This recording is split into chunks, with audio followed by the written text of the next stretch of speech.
Hey guys, Marsingin here, bringing you another Dragon Ball Z Dokkan battle video, and so today we are going to look at this EZA STR pan on the 200% leader skill. I had a couple of requests for showing off this unit, but I'd actually started link leveling her a while ago and then never finished.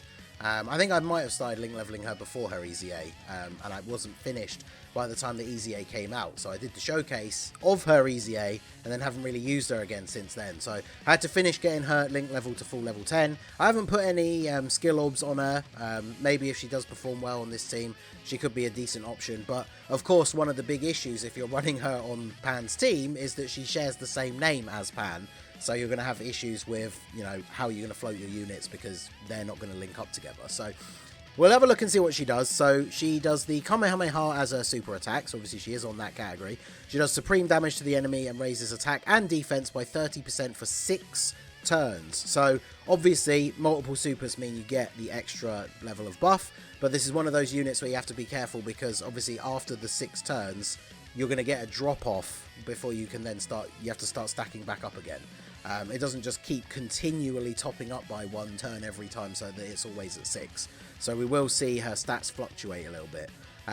But she gets attack and defense 120%. She has a built-in chance to dodge of 15% at the start of each turn up to 60. So beginning of turn 4 for her, she's going to have 60% chance to dodge. And then she gets key +3 and an additional defense 120% for 7 turns. So obviously that's going to be the one liability for these longer events. We're going to see a big drop off in defense once we get past 7 turns. So she is starting off at 256k. So with the fact that she raises defense on super, her defense is going to be pretty good after she's super attacked. And obviously on this first turn, she has a 50% chance to dodge. Her best link partner is B-Pan, unsurprisingly, right? 6 links out of the 7, so very, very good. No support on this rotation because we have the GT trio.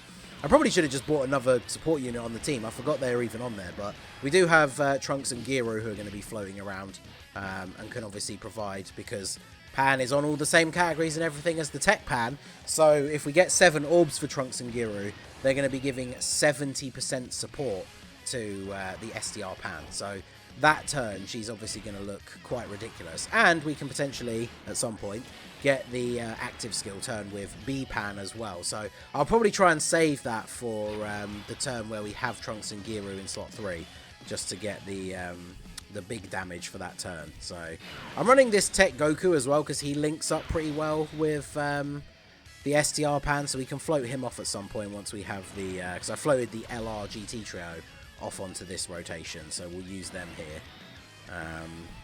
Now the big problem, I have mentioned this before with Trunks and Giru, the big issue with using them in slot 3 is sometimes they can change too many orbs, and then it makes it difficult to pick up. Because I think, does that Tech Goku, does he make rainbow orbs? Like, all of the orbs were so connected there, I couldn't pick up orbs for him without taking a huge chunk. I probably could have done it a different way, right, for there to be 7 left, but that is something you obviously have to be aware of if you're using them as a floating support unit, which is probably their best role, right, on this team, so something you kind of have to keep in mind. But this free-to-play Goku, I showcased him on the day he first got his release and his EZA and everything, and I hadn't link leveled him because obviously he'd only just gotten a Dokkan Awakening and then the EZA straight away.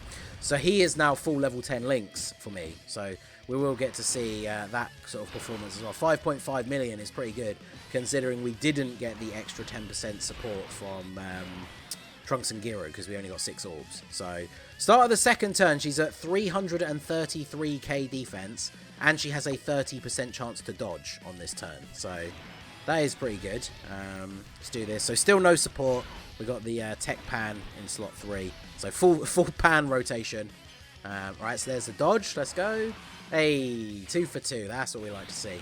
So with her super attack effect, now 1.9 million is definitely not too impressive. 2 million on the additional though. Her getting an additional super is big. Obviously in this fight, damage wise, it doesn't matter because we can't do any damage to this guy. B-Pan can't either, so we don't get the heal off of her. But fortunately, Tech Pan. In comes Tech Pan to save the day. No Goku, Trunks or Giru on the rotation though, so she won't get her passive additional. But I like doing this Shadow Dragons Red Zone stage for showcases. It's just annoying the fact you can only do it 3 times. But yeah, we'll float off the Goku here. and have at least a turn where he's linked up with Pan, because I think they share... I don't have the link thing up anymore. It's either 4 or 5, which is pretty good. So, do this. Unit super. I do really like the GT trio. Obviously, I put out the showcase for them yesterday. I put up the video earlier today of them versus Cellmax. I am actually quite impressed with their EZA, like on this team specifically. Obviously, this is their team to be run on. But yeah, they can do some numbers, especially with support on the rotation. So, very impressed with their EZA. And then, of course, Tech Pan, when you let Tech Pan just kind of go off and do her thing. She's putting out them big numbers. Additional normal from the hidden potential. Of course, he has tiniest sliver of health.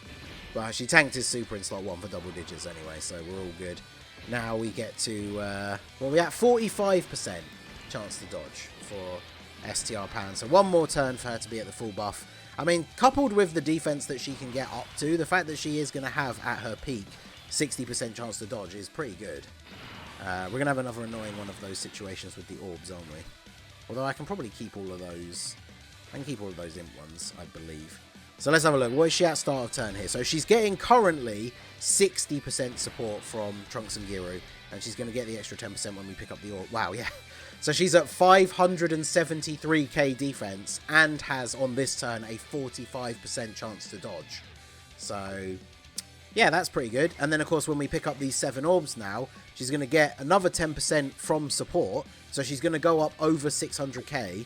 I'm actually not sure how many times she's supered because she additionaled last time. So she might even still be getting another buff from her actual super attack effect as well. So there's a dodge. I mean, she still took double digit damage from type disadvantage. And then her attack stat goes up to 2.8. So I think the only real downside to using her is the fact that because she shares the same name as the STR Pan, it feels like she doesn't really have a place on the team, because her defense is good, obviously, and 60% chance to dodge on top of that, very nice, but her attack stats are very low compared to some of the other units that you could run on her team.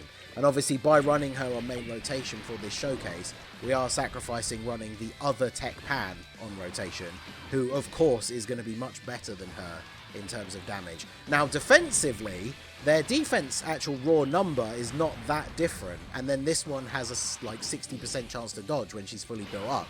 So you could actually make the argument that she's better defensively. Maybe not, I guess, in attacks in slot 1, because if they have similar defense, but Tech Pan still has her damage reduction, which obviously she has until she attacks.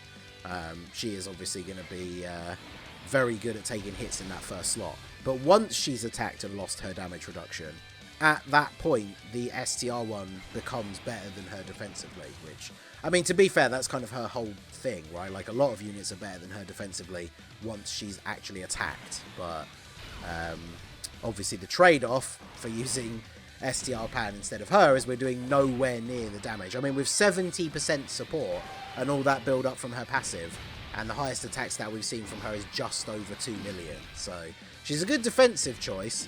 But, I mean, I guess if you don't have Tech Pan and you want to run this team by running like Tech Kale and Caulifla as the leader and then running a Pan friend, you kind of do have another space for another Pan on the team. I should point out as well, actually, I should have mentioned this at the start, but because we had to start from turn 2, because she was on the second rotation, you didn't see the very beginning, I am using the GT Heroes support memory as well. So she is getting that permanent 10% buff, so that is something to bear in mind. But yeah, what links does she share just with Goku? Oh yeah, it's 5, and then she shares 6 with B-Pan. So because he has Kamehameha, we have every single link active. Unfortunately, on this rotation, it's probably not a good idea to put B-Pan in slot 1. It's not even necessarily the best idea to put Goku in slot 3 either. So what is she looking at? 487. If I move you to there and we get those links active, she still has 487. Okay. So do I want to do this? I feel like, so she's going to tank normal attacks for double digit. Oh, apparently the last thing I recorded was Cell Max, so I guess I'll use that, and then we'll just see where we go. So let's do... Nah, we'll save the support. As long as Goku doesn't get super attacked in the last slot, I think he'll be okay. I think we'll just put B-Pan there, just in case. I don't want to risk it. And then we can keep Trunks and Giru on rotation with her next time until B-Pan comes back, and then we can get the full support B-Pan active skill turn, because Obviously, her attack stat is still not going to be anything crazy, but that's what we want to see, right? She got the dodge. Her dodge is maxed out now, 60%, and she got the dodge from the super attack. So, B-Pan is actually going to take damage from the normals from this guy, but at least because of her heal as well, we haven't really taken any damage. We're going to be at full health when she starts taking the hits. So, I'm pretty sure this guy can't double super on this stage. I'm like 99% sure. I am, yeah, 99%, right? So she's taking damage, and we'll get Trunks and Giru floated off here. This is the kind of perfect turn for Pan. It's like only at being attacked in slot 1, and then it doesn't matter that she loses her damage reduction, because obviously she has type disadvantage here. Wow, yeah, the GT trio are going to have almost 600 around, or they're going to have over 500, over 550? Close to 600k defense, and there's a 10 million attack stat from Tech Pan.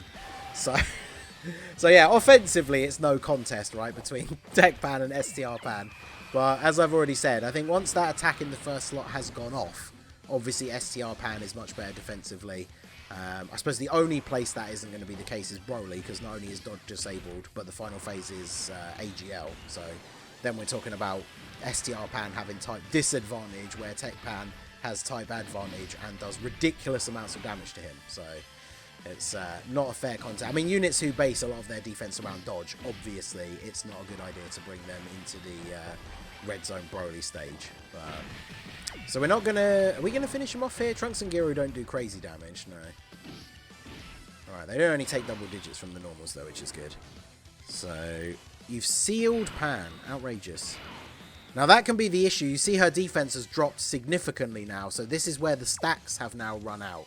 So this is obviously a very inopportune turn for her to be sealed as well, because obviously we want to start rebuilding up the defense. So that is another problem with units that's stacking works like this. It's one of the issues I have with a card that I do actually really like, which is the Tech GT Super Saiyan 3 Vegeta, who got his awakening last November. I think he's a good unit, but that he has that issue, right, where he stacks attack and defense for a certain number of turns. So once you get to a specific turn, especially if you're in a harder event, he can start potentially taking quite a lot of damage, which is unfortunate, because the stats that you can put out on the Martian Vegeta 200% team, I think he's a really, really good unit. But units that have that mechanic or that system of how they build up are always going to be a bit of a liability. Speaking of which, Goku gets skills. So we don't get to see the active skill turn. But let's be fair, we got, what, 2 million attack stat? So B-Pan's active skill, she's going to be, what, 3 million at most? But that was a good example on that turn, because obviously Tech Goku took a lot of damage. But STR Pan, not getting the dodges, because her defense had reset, she was taking like 60k from normal attacks. So she is an interesting option for the team. I just think that the biggest drawback is because she shares the same name as Tech Pan, it makes running her on the team kind of wonky. So, you know, in a showcase scenario where we can keep her on main rotation and see what she can do. At her peak, she's definitely very good defensively, but a bit weird for the team. But let me know what you guys think down below. Let me know what other 200% showcases you'd like to see. A lot of people suggested the Int Goku Jr., and I never link leveled him as well. So I've just finished link leveling him, so that'll be an upcoming video as well. But let me know any other 200% videos or units you want to see against Cell Max. I always like to try and throw out some bonus videos showing off some of those other units. So let me know your feedback down below in the comment section. So that is going to be it for the video, guys. This has been the Masked Ningen. Smash that like button, subscribe to the channel if you are new. Check out the links down below for the Discord and the merch store, and I will see you all again soon. Have a good one.